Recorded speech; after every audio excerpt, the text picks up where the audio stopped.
Siyempre, sa pagbuhat sa bomba, di na may mula yung paunggoy-unggoy, diragay ate. Sa paghimo sa bomba no, perti man di kayo katrabaho so kay ni paghimo sa bomba no. Unya kani ato mga silingan sige og request nga magpahimo og bomba. Mao ni siya dinhi sige mo yaw-yaw din habay pagutaba mo dire kay di man dai lalim magtrabaho aning bomba no. Perting ka po ya, perting trabaho sa tanawa ninyo. Dako unsa ni buhaton ani procedure, bao na daw siya bagdakuno na daw ni siya. May pagkanan yung mga silingan nga sige yaw-yaw din ha mo tabang mo din niya kay perti man din ka po ya dili dai lalim magpatubig ug magpabomba, no? Sa pagbuhat sa bomba no, grabe ka trabaho so dapat lilion, bukikion og atong saiton. So mo nang gibuhat dinhi karon, dili jud lalim. Kanang yung nakita mo na ginatawag nga bagdak. Sa Bisaya daw ibagdok. Ibagdok na goy. Ligit pa ko. Atay naligid pa ta. Dili lalim gayod. So bagdukan na yung mga utok, mga buanga mo.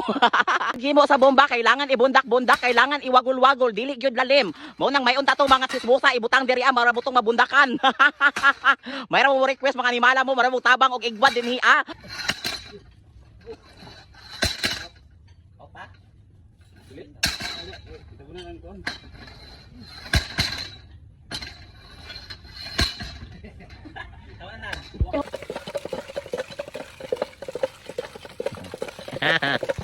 The water.